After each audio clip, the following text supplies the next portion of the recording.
Chennai ECR அப்போ வந்து அந்த திமுக கொடி கட்டணும் காரணம் ஆனா எனக்கு இன்னைக்கு நிகழ்வு, அதன் பிறகு காவல்துறை கொடுக்கக்கூடிய பத்திரிகை செய்தி, இந்த காவல்துறை கொடுக்கக்கூடிய பத்திரிகை செய்தி தான் பெரிய நகைப்பை ஏற்படுது. இதுவரை காவல்துறை கொடுத்த எல்லா பத்திரிகை செய்தியும் உங்க முன்னாடி நான் சொல்றேன். கோயம்புத்தூர் சூசைட் பிளாஸ்ட், டிஜிபி பத்திரிகை செய்தி, இது சூசைட் பிளாஸ்ட் இல்லைங்க, சிலிண்டர் வெடிச்சது, ஒரு பால்ரஸ் கூட்ட தேவையில்லாம எங்கேயோ வந்துச்சு. டிஜிபி அறிக்கை கொடுக்கிறார், அது முழுவதும் போய் என்ஐஏ சார்ஜ் ஷீட்ல தெரிஞ்சிருச்சு.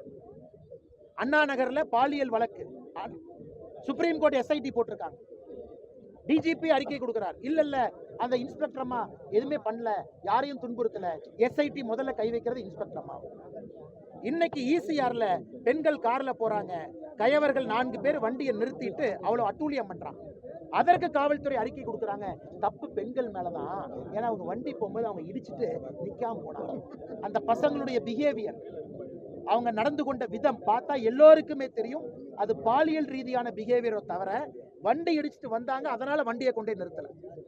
அதனால எத்தனை முறை காவல்துறை பொய்யான அறிக்கை கொடுத்து எத்தனை முறை தங்களுடைய முகத்தில் அவர்களே கரி பூசிக் கொள்வார்கள்.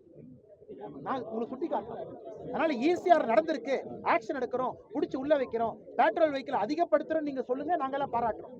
அதை விட்டு ஒரு விஷயத்திலையும் பெண்களையே குற்றவாளிகள் ஆக்குறீங்க. அவங்க தப்பு பண்ணாங்க, நாங்க என்ன பண்ண முடியும்? அந்த பொண்ணு தப்பு பண்ணுச்சு, லவ்வரோடு இருந்தாங்க, நாங்க என்ன பண்றது? எஃப்ஐஆர்ல அண்ணா யூனிவர்சிட்டி. அதனால இதை வன்மையாக கண்டிப்பது மட்டுமல்ல, இந்த கேடுகட்ட செயலுக்கு தயவு செய்து தமிழக காவல்துறை நீங்க துணை போகாதீங்கன்னு ஒரு காவல்துறை நண்பர்களுடைய பாதத்தை தொட்டு வணங்கி நான் கேட்டுக்கிறேன். தயவு செஞ்சு இதை பண்ணாதீங்க. தப்புனா தப்புன்னு சொல்லுங்க. ஏதோ ஒரு அதிகாரி அந்த போஸ்டிங்ல இருக்கணும், சென்னையில டிசிபியா இருக்கணும், சென்னையில கமிஷனரா இருக்கணும், இங்க சுத்திக்கிட்டு இருக்கணும், தாம்பரத்துல கமிஷனரா இருக்கணும், யாரோ ஒரு அதிகாரி இந்த மாதிரி அறிக்கையை டைப் பண்ணி கொடுக்குறாங்க. அதே ஈசிஆர்ல என் வீடு இருக்கு, அதே ஈசிஆர்ல என் வீட்டுல பாரதிய ஜனதா கட்சி கொடியேற்றினாங்க. கரெக்டா? அந்த குற்றம் நடந்த இடத்துல இருந்து 500 மீட்டர்ல என் வீடு இருக்கு. என்ன வேகம்!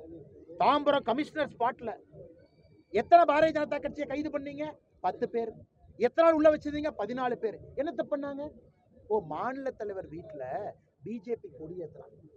அதே என்னுடைய வீட்டிலிருந்து அதே 500 மீட்டர் தூரத்துல இதே ஈசிஆர்ல இந்த பெண்கள் என்ன பண்ணீங்க?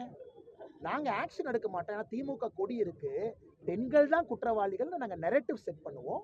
ஒரு 2 நாள் பேசி பெண்களை அசிங்கப்படுத்துவோம், அந்த பெண்களே பயந்துக்குவாங்க, அவங்களே போலீஸ் ஸ்டேஷன் வந்து ஐயா நாங்க தான் கார் அடிச்சோம் அந்த பெண்களையே சொல்ல வைப்பாங்க. அதான் திமுக ஸ்டைல். வெக்க கேடா இல்லையா? அதே 500 மீட்டர்ல கொடி ஏத்துறதுக்கு அவ்வளவு காட்டுனீங்க. கமிஷனர் ஸ்பாட்டுக்கு போனாரா? இதுக்கு முன்னாடி தாம்பரம் கமிஷனர் வீட்டுக்கு வந்தார்ல, அந்த கொடியை பிடிச்சிட்டு வாங்கடான்னு. அதிலே காட்டிய வேகம் ஈசிஆர்ல ஒரு பெண்ணின் மீது பாலியல் ரீதியாக ஒரு வன்முறை நடத்தப்பட்டிருக்கிறது. அதுக்கு ஏன் முதலமைச்சர் பேச மாட்டாங்க? இதைத்தாங்க நான் ஆக்ரோஷமா கேட்கிறேன். உங்களுக்கு ஒரு நியாயம், ஊருக்கு ஒரு நியாயமா? பெண்களுக்கு தப்பு நடந்திருக்குன்னு இந்திய அளவுல எல்லா சேனலும் டிபேட் வச்சு நீங்க நடத்துறாங்க. அப்படியே மாத்தி காரை இடிச்சிட்டாங்க. காரை இடிச்சா போலீஸ் ஸ்டேஷனுக்கு 100க்கு போன் பண்ணி எல்லாம் சொல்ல முடியும். பெண்கள் ஓட்டிட்டு போற காரை குறுக்கால் நிறுத்தி ஆபாசமா பேசுவே தான் கார் நிற்கிறதா? அதனால் நானும் வெறுத்து போயிருக்கிறேன். பொய்யை சொல்றாங்க, பொய்யை திரும்ப சொல்றாங்க, சொன்ன பொய்யை உண்மையாக்க முயற்சி பண்றாங்க. இதுதான் இன்னைக்கு திமுகவினுடைய ஆட்சியினுடைய தயவு செஞ்சு காட்டுங்க. எனக்கு என்ன, நல்லா காட்டுங்க. கருப்பு கொடி பத்திலாம் நானே வாங்கி கொடுக்குறேன். நீ கருப்பு கொடி காட்டுறனால ஏன்னா அமித்ஷாஜி கால் இருக்கிற தூசி கீழே விழுந்துருமா?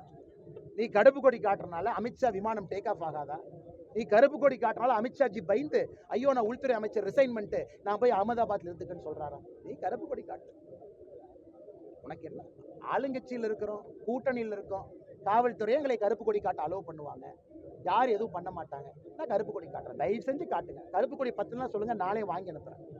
அதனால கருப்பு கொடி, வெள்ளை கொடி, சிவப்பு கொடி, பச்சை கொடி, என்ன கலர் கொடி வேணுமோ பிஜேபி ஆஃபீஸ்ல இருந்து வாங்கி காங்கிரஸ் எல்லாத்துக்கும் அனுப்பி வைக்கிறேன். ஏன்னா காங்கிரஸ் இப்போ வந்து தமிழ்நாட்டில் வளராதனால அவங்கள்ட்ட காசு இருக்குமான்னு தெரியல. அதனால நானே கை காசு போட்டு கொடி வாங்கி அனுப்புறேன். அதனால செல்வ பிறந்தவர்கள் கருப்பு கொடி காட்டக்கூடாது. கருப்பு பனியன், கருப்பு உள்ளாடை, கருப்பு சட்டை, கருப்பு வேட்டி, கருப்பு பெயிண்ட், கையில கருப்பு பெயிண்ட் போட்டு ரோட்ல வந்து நிக்கணும், பூத மாதிரி நிக்கணும்.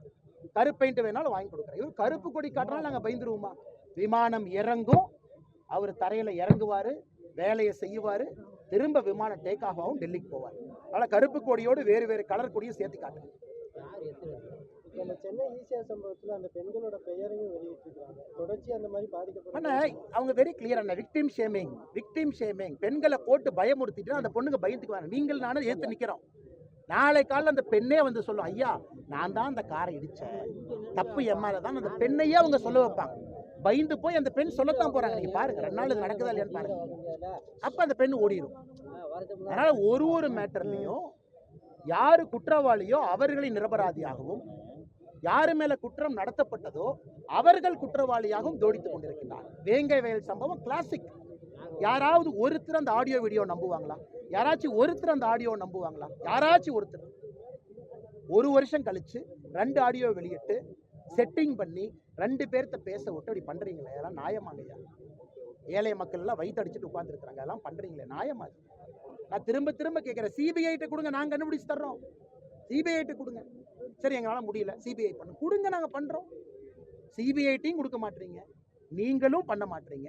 கேஸை முடிக்கணுங்கிறதுக்காக அதே சமுதாயத்தில் 2 பேர்த்த ஃபிட் பண்றீங்க. ஏன்னா அப்பதான் ஜாதி மோதல் வந்துடக்கூடாது. எப்படியெல்லாம் யோசிக்கிறீங்க? இவ்வளவு தூரம் யோசிக்கிறது அந்த கேஸுக்கு யோசிச்சா ஒரு நல்ல தீர்வு கிடைக்குமல்ல ஐயா?